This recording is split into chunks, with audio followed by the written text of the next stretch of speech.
that we've got your attention, let the games begin!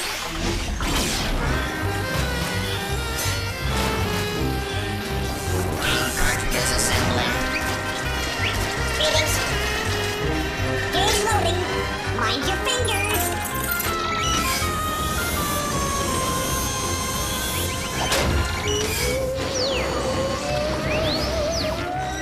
Keep working, you rust buckets.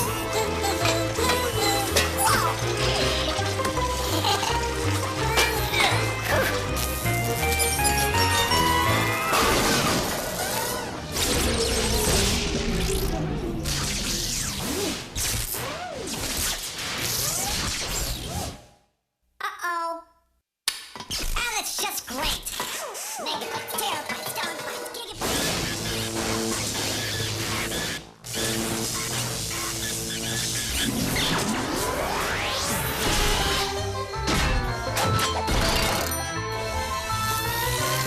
First game up, Lens McCracken.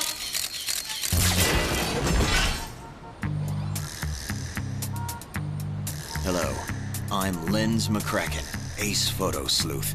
I photograph crime scenes. A message to the punks out there. My pictures will nail ya, then the coppers will jail ya. Have a seat, Muggsy. I need your help in figuring out my latest batch of photos. Then, after we have all the clues, sit back and wonder as I bewilder you with my powers of deductive crime-solving reasoning. It was a cold day. I was wearing a sweater. I guess that's why they call it sweater weather. The teapot was cracked and leaking, and that's why I call this case the case of the cracked teapot case. Check out these photo clues and see what you get. Whoops, sorry kid, but I guess I zoomed in way too close here. This clue sure gives me something to chew on. Can you help me figure out what it is? Rats, another close-up. I guess I'll just have to sit back and try to absorb it. How about you? Did you soak up all the information? I'm all out of ideas. Want to take a whack at it? Come on, baby. Serve me one of your ideas across the table. Now, let's look at them all carefully. Well, I don't know how you're doing, but this looks like a job for my dogmatic darkroom computer, the Solutionator.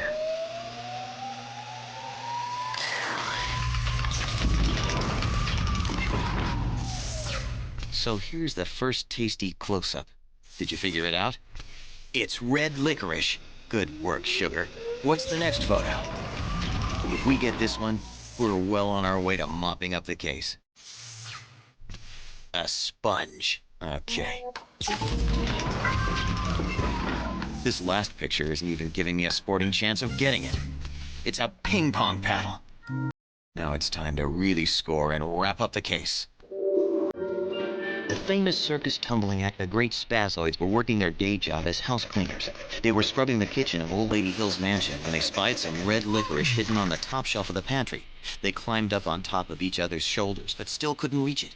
Then one of the Spazoids grabbed a ping pong paddle to swat it down with. That's when it got ugly. The Spazoids took a fall and landed on the old lady's china cabinet, thus breaking the said teapot. What's that sound, baby? It's the sound of the fat lady singing 'cause the case is closed. Am I good, or what? When it comes to solving crime, I don't have time for petty details and facts. That's why I'm Lens McCracken, photo snoop.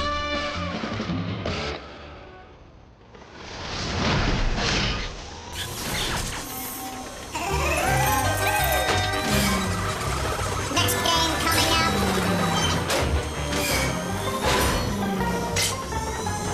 Game cartridge loading. Check.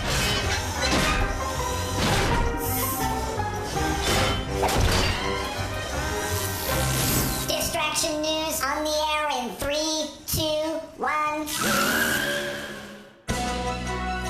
And now, Distraction News with your anchor person, Dora Smarmy. Good evening. I'm Dora Smarmy, and welcome to Distraction News, where we give you the news, and at the end of our newscast, I will ask you 5 questions about what I've reported. So make sure you're not distracted. And now our top story today, earthquakes. The Earth's crust is made up of pieces called plates. The pressure from the built-up heat and gases under the Earth causes the plates to rub against each other, causing the Earth to shake. This is called an earthquake. The cracks between the plates are called faults. Faults at the bottom of the Pacific Ocean cause earthquakes at sea, producing huge waves that are called tsunamis, which is Japanese for tidal wave. When they hit land, the waves can be as high as 150 feet. Wow! And finally, to measure earthquake activity, scientists use an instrument called a seismograph. Well, that was pleasant, wasn't it? Let's see how well you were able to remember the facts. And be sure to count how many you get right. Otherwise, no ice cream. What is the Earth's crust made up of? Cups, saucers, or plates? The answer is plates. What causes the plates to rub against one another? Love and marriage, heat and gases, or Franks and beans? The answer is heat and gases. A crack between plates is called a fault, a splinter, or a clunky. The answer is a fault. What is the Japanese word for tidal wave? Jumanji, swami-bami, or tsunami? The correct answer is tsunami. And finally, what is the name of the instrument that measures earthquake activity? Phonograph, stephigraph, or seismograph? The answer is seismograph. So, how did you do? If you got any wrong, was it A, my fault, B, your fault, or C, the gremlin's fault? Well, that's all the time we have for today, but remember, don't ever let anything distract you from watching Distraction News. So long. This has been Distraction News with your favorite cardboard cutout anchor person, Dora Smarmy. Come on, you buckets of bolts! What are you gonna give to me? Get the Ooh, look at that! Wow! Hey, what? Here, take this. Bye!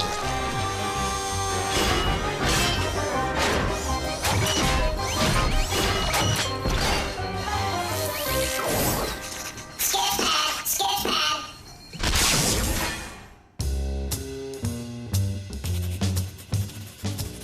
Hey, cats. It's your friend Sketch here to lay something heavy on you. Just 'cause you got eyes doesn't mean you always see. You got to get the whole picture before you really know what's going down. Don't believe me? Well, I'm gonna show you some pages from my sketch pad, but not every page. See if you can tell what's happening before I show you the missing pages. You dig? Picture this. A groovy young couple have a baby in Boston, Massachusetts. He's a cute little dude and everything seems fine. Both the mommy and the daddy-o were born in Boston, Massachusetts. The grandparents too. But the little dude can't be an American citizen. Born in Boston, his whole family too. But he's not an American. Crazy. Can you figure out what really went down before I lay the missing pages of my sketch pad on you? 'Cause it all makes sense.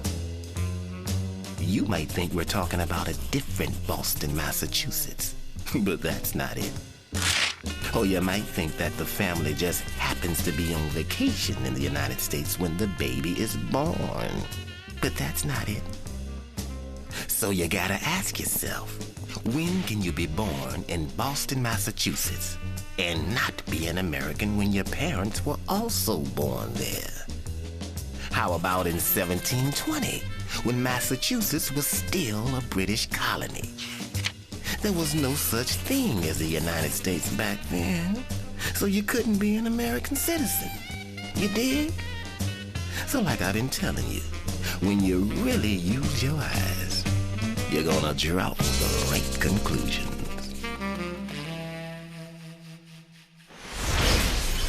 Who's got the next game?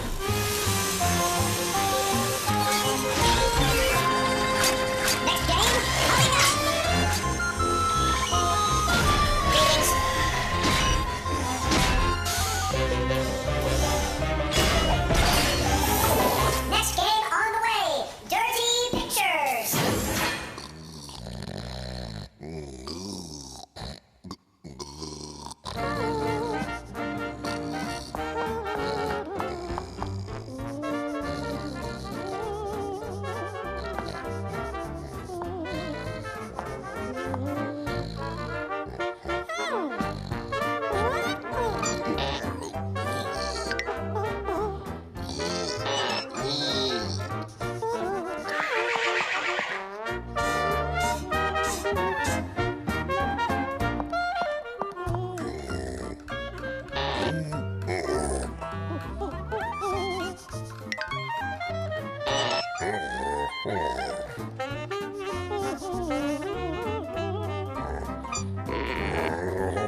going? Your old pal Eddie Bull here at the exciting Walla Walla Washington Zoo. This week we're going to...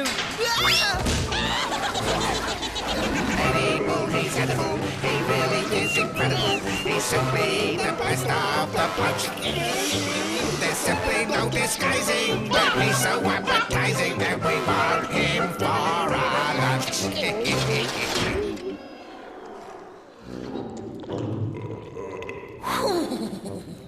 Looks like I'm lunch meat. Here's a suggestion. Don't try this at home. But now that I'm in here, let's see if you can figure out which creature just ordered me off the menu. Okay, everybody, here's your first clue. They gather around in sort of a group huddle to draw up a play to see how they're going to chase down their prey. Second clue, they eat their prey bones and hoofs and hides and all.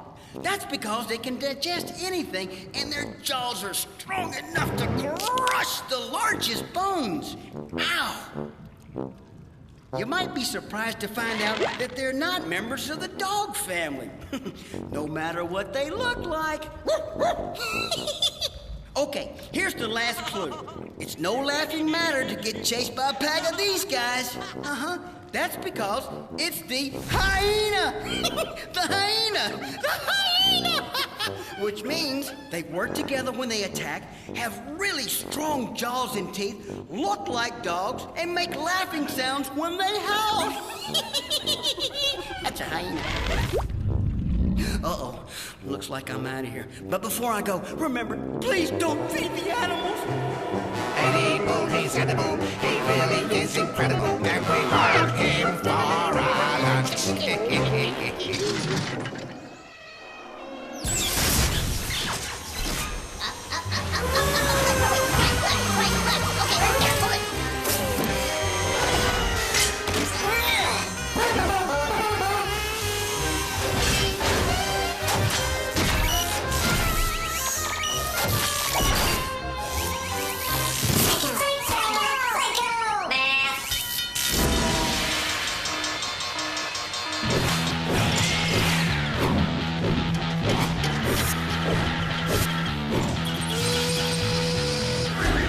Everybody, are you ready for the 3 R's? Rolling, rhythmic, and rockin'! Are you ready? Well, get ready, because I'm going to blow your mind with Psycho Math! See what I mean? Okay, here's how Psycho Math works. I'll show you a math problem, but instead of numbers, I will show you some pictures. Now here's where you come in. You figure out what numbers the pictures stand for and solve the problem. Get it? You better get it, because I don't have all day. All right, then. Let's do some Psycho Math. An ice skater skates this number. A figure what? Picture it in your mind. Then, add it to the number of letters in the word. Word. Word up. See, that is too cool. Then, divide it by the number of days in a weekend. And those better be the only days you don't go to school. See? Professor Rocket doesn't even like thinking about skipping school. Now, you got the answer? You take the figure 8 of the ice skater, add it to the 4 letters in the word word, divided by the 2 days in a weekend, and the answer is 6. 6. How you like me now? Listen up, because here comes the next one. The number of inches in a foot. Plus the number of points for scoring a dunk shot in basketball. Now just one basket. I'm not talking about no Michael Jordan hoops. Then take away the number of I's in the word Mississippi. Yes, you got to know how to spell it to get the right answer. Now, what does it equal? Okay, 12 inches in a foot, plus 2 points for a basketball score, minus 4 I's in Mississippi, and the answer is 10. And I rate 10 a 10 because it is such a fine number. Okay, last one, because Professor Rocket has a special lady called Algebra calling his name. Take the number of baseball players needed for a team. Just the team, not the bat boy. Not the water boy. I'm talking about the team. Subtract the nickels in a quarter, also known as 25 cents. Minus the number of quarts in a gallon. Sherbert, don't even waste my time with Sherbert. Everybody knows that Professor Rocket loves the rock and roll. Enough of that. Let's see what it equals. There are 9 baseball players on a team. Minus 5 nickels in a quarter. Minus 4 quarts in a gallon. Equals 0. 0. As in a whole lot of nothing. Congratulations, you did it. Now you earned a reward. All the sherbet you can eat. That's right, you eat it. I think it's nasty. Stay away from my rocky road. Everybody knows Rocky Road is reserved for the man that invented Psycho Math. Professor Rocket's out. That was cool. Let's play another.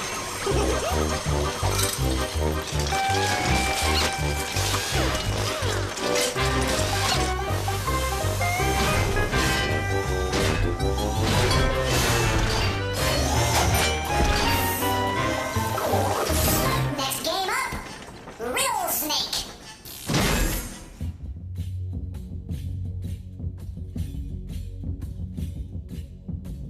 In the dark and mysterious recesses of parts unknown, there resides the strange and riddle-wise creature known only as the Riddle Snake.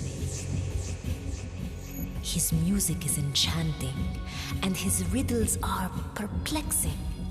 So look close and think even closer, closer, closer, closer.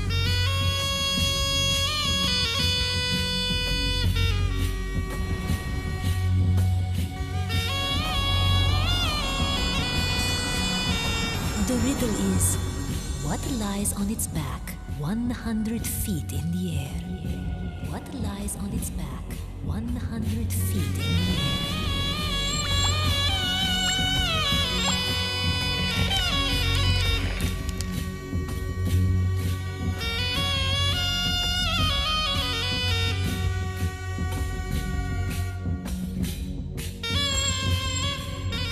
What lies on its back 100 feet in the air?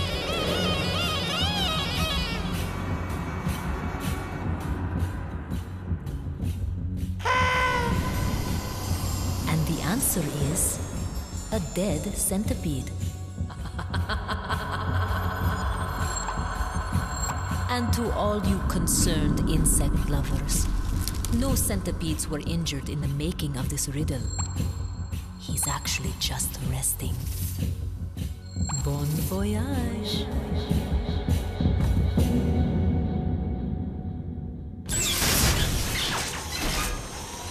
Watch your backs. Coming through, coming through. Please. Game time in 10 seconds.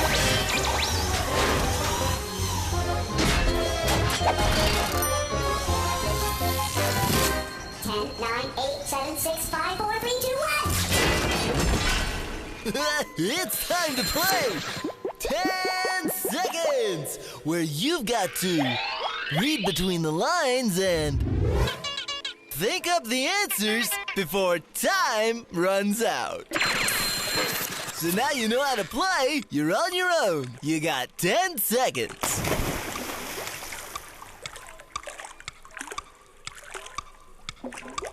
The miraculous answer is walk on water!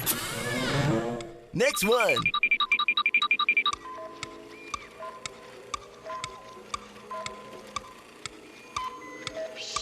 Did you get it? It's tiptoe through the tulips. What's next?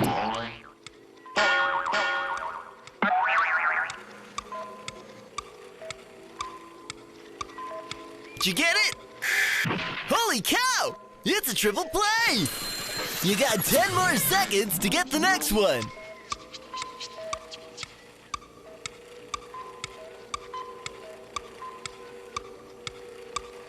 Where are we? It's it's Times Square! Well, that's it for now, so keep your feet on the ground and your head in the clouds until it's once more time to play 10 seconds!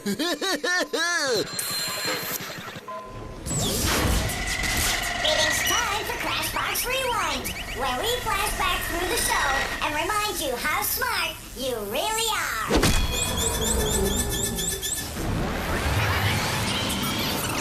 There are 9 baseball players on a team, minus 5 nickels in a quarter, minus 4 quarts in a gallon, equals 0. 0. They gather around in sort of a group huddle to draw up a play to see how they're going to chase down their prey. It's the hyena! The hyena!